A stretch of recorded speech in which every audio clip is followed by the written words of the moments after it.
नमस्कार दोस्तों, मैं हूं दीपक चौरसिया और लंबे समय से चला आ रहा सस्पेंस अब खत्म हो गया है। गांधी परिवार ने अपनी पुश्तैनी अमेठी की सीट, पारिवारिक अमेठी की सीट छोड़ दी है। अब वो सीट लड़ेगा कौन स्मृति ईरानी के खिलाफ? के शर्मा, किशोरी लाल शर्मा, जो गांधी परिवार के अमेठी और रायबरेली में सांसद प्रतिनिधि होते हैं।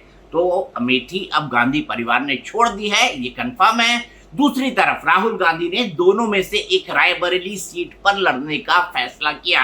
रायबरेली सीट कांग्रेस की सिटिंग सीट है। यहां से चूंकि मिसेस गांधी की तबीयत नासाज है, वो राज्यसभा में आई हैं, और जैसा मैं हमेशा से कह रहा था, मैंने इंटरव्यूज के दौरान कहा, अपने तमाम विश्लेषण के दौरान कहा कि प्रियंका गांधी चुनाव नहीं लड़ेंगी। अब राहुल गांधी प्रिवेल किए हैं। हालांकि मिसेस गांधी चाहती थी कि रायबरेली और अमेठी दोनों लड़ी जाए। जो मेरी जानकारी है उसके मुताबिक मिसेस गांधी चाहती थी कि अमेठी से राहुल लड़े, रायबरेली से प्रियंका लड़े, क्योंकि बीजेपी अगर अमेठी छोड़ देती तो हल्ला मचाएगा। तो अब हल्ला मचेगा।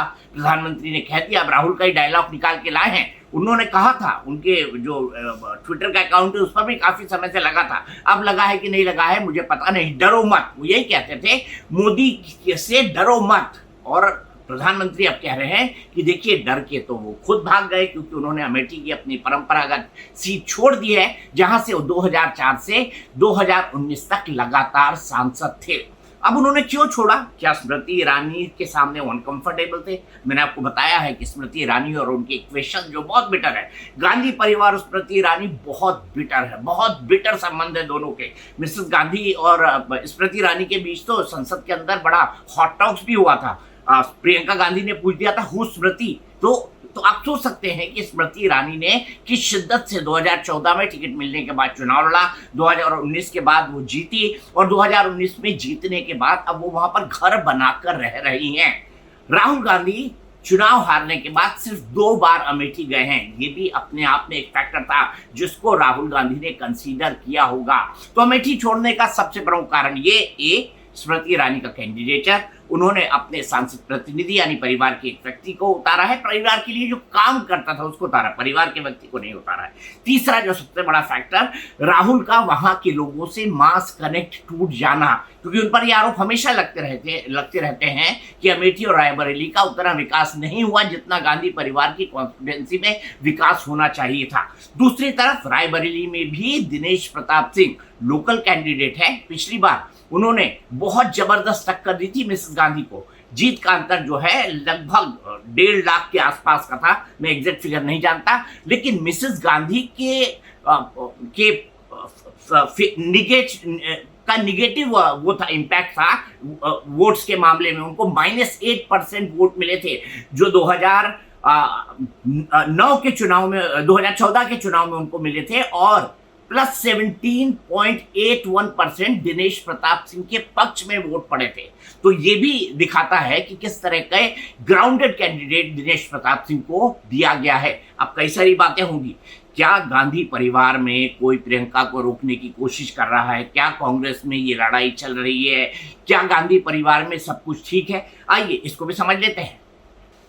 मैं गांधी परिवार से कई मौकों पर मिला हूं अपने 31 साल के पत्रकारिता करियर में। मैंने वो भी दिन देखा जब सोनिया गांधी ने प्रधानमंत्री पद का ठुकरा दिया था, और मैंने ही डीडी में उनकी पूरी लाइव फीड चलाई थी, और जिसके बाद वो त्याग की मूर्ति बन गई थी। मैं एक बात कहना चाहता हूं, सोनिया गांधी जी से मैच्योर इंडिया की राजनीति समझने वाले मैंने बहुत कम लोग देखे हैं, लेकिन क्या प्रियंका राहुल में मैच्योरिटी है? मुझे उनमें ये थोड़ी कम दिखती है। मैंने मिसेस गांधी को भी दो बार इंटरव्यू किया है, मैंने राहुल जी को भी 3-4 बार इंटरव्यू किया है, मैंने प्रियंका गांधी को भी इंटरव्यू किया है। जितना मैं जानता समझता हूं उसके हिसाब से भाई बहन के बीच कोई झगड़ा नहीं है, लेकिन भाई जो कह देता है बहन उसको काटती नहीं है। भाई नहीं चाहता था कि प्रियंका गांधी चुनाव लड़े, भाई नहीं चाहता था कि परिवार के 3 सदस्य संसद के अंदर हों। भाई की ऐसी विश थी, जो प्रियंका भी चाहती थी, कि वो पार्टी के लिए लगातार प्रचार करे। लेकिन चूंकि देखिए, मुद्दा तो ये है कि भारतीय जनता पार्टी जो नॉन इश्यू होता है उसको भी मुद्दा बना देगी, तो गांधी परिवार अपनी गढ़ को छोड़ेगा तो वो मुद्दा क्यों ना बनेगा। तो मैं नहीं मानता कि भाई बहन के बीच कोई मिसअंडरस्टैंडिंग है।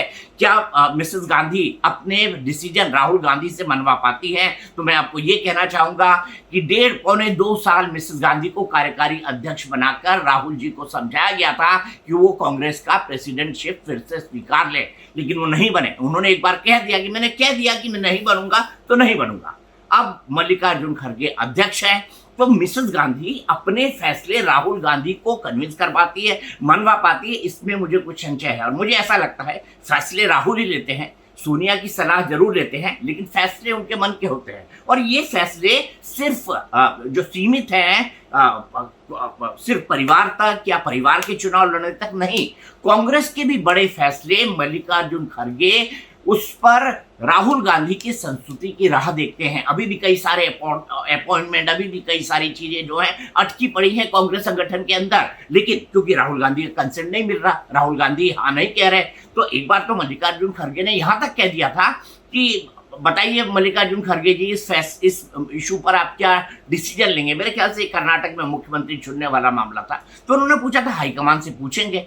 हाईकमान वो खुद है, वो कांग्रेस पार्टी के अध्यक्ष है, लेकिन अभी भी मल्लिकार्जुन खड़गे फैसले लेने के लिए गांधी परिवार की तरफ तकते हैं। अभी भी कांग्रेस का जो कंट्रोल है वर्चुअली वो गांधी परिवार के पास है, ऐसा कहा जाए तो गलत नहीं होगा। लेकिन ये चुनाव गांधी परिवार के लिए बड़े डिफाइनिंग फैक्टर होने वाले हैं। गांधी परिवार से सिर्फ राहुल गांधी उम्मीदवार है, वाई नॉट? मुझे वहां उनके जीतने में कोई संशय नहीं है कि क्योंकि इंडियन यूनियन मुस्लिम लीग उनके साथ है और एक मुश्त वोट वहां के लोगों का जो है राहुल गांधी को पड़ता है, और लगभग दोनों बराबर ही बराबर हैं अगर देखा जाए दोनों के हिसाब से। तो माइनॉरिटी के लोग भी बराबर हैं और मेजॉरिटी के लोग भी बराबर हैं। 2-3% मेजॉरिटी के लोग अप हो सकते हैं, लेकिन उन लोगों में भी जो है कई लोग कांग्रेस से जुड़े हुए हैं, इसलिए कांग्रेस के लिए वो वोट करते हैं। तो वाई नॉट जीतना मुझे कोई संशय नहीं दिखता।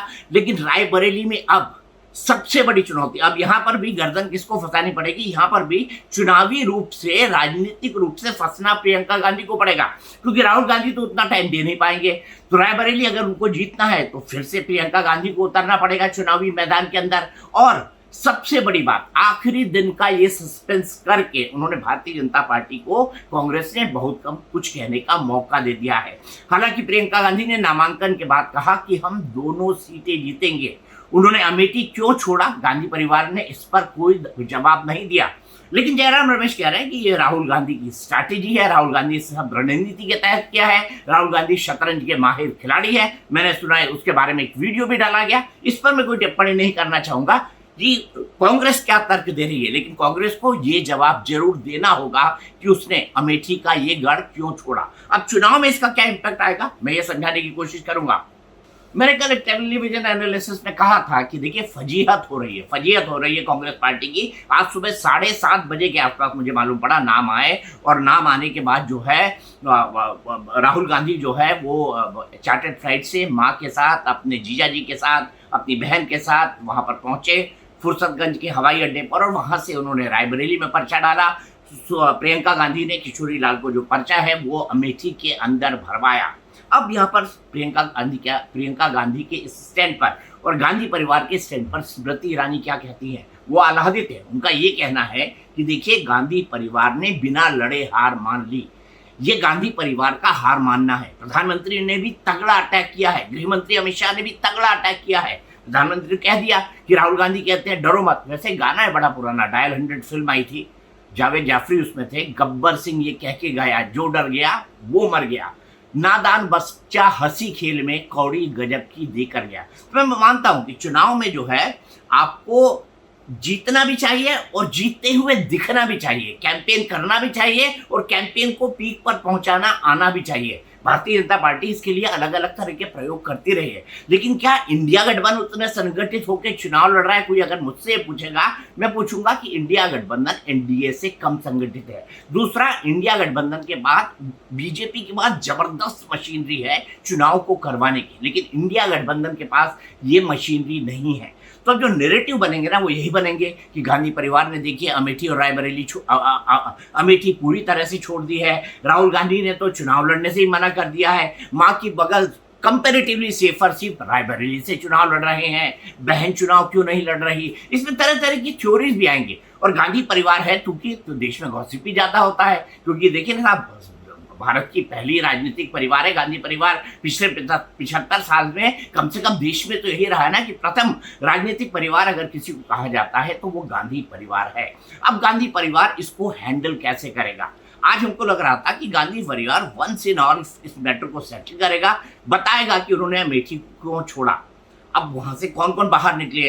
जो कलेक्ट्रेट था नामांकन दाखिल करने के बाद, मल्लिकार्जुन खड़गे बाहर निकले, राहुल जी बाहर निकले, रॉबर्ट बाहर निकले, प्रियंका जी बाहर निकली, सोनिया जी बाहर निकली, मेरे ख्याल से अशोक गहलोत थे वो भी बाहर निकले। ये सब बाहर निकलते गए, सब कैमरे मीडिया सब लगे थे। ऐसा लगा कि शायद वो किसी एक सवाल का जवाब देंगे या इस पहेली को सुलझाने की कोशिश करेंगे कि राहुल गांधी ने अमेठी क्यों छोड़ा। परिवार इस पर क्या सोचता है, पार्टी क्या सोचती है, मैं इस पर जानना नहीं चाहता। परिवार इस पर क्या सोचता है, इसके पीछे उनकी क्या थिंकिंग है, क्या आने वाले समय में राहुल गांधी इसको एक्सप्लेन करेंगे। अब राहुल गांधी इसको एक्सप्लेन करते हैं तो भी दिक्कत है, राहुल गांधी इसको एक्सप्लेन नहीं करते हैं तो भी दिक्कत है, क्योंकि आइदर वेज बीजेपी इसको मुद्दा बनाने जा रही है। मैंने कहा था इसका विश्लेषण करते हुए एक दिन एक टेलीविजन चैनल पर कि भैया राहुल गांधी को के लिए एक तरफ कुआं है और दूसरी तरफ खाई है, कूदना तो उनको है ही। अब ये कुएं में कूदे हैं या खाई में कूदे हैं ये चुनाव परिणाम बताएंगे, लेकिन रायबरेली की राह राहुल गांधी के लिए आसान नहीं होगी। और किशोरी लाल जो गांधी परिवार के प्रतिनिधि के तौर पर गए हैं, उनको भी कड़ी मशक्कत कड़ी मेहनत स्मृति ईरानी को टक्कर देने के लिए करनी पड़ेगी।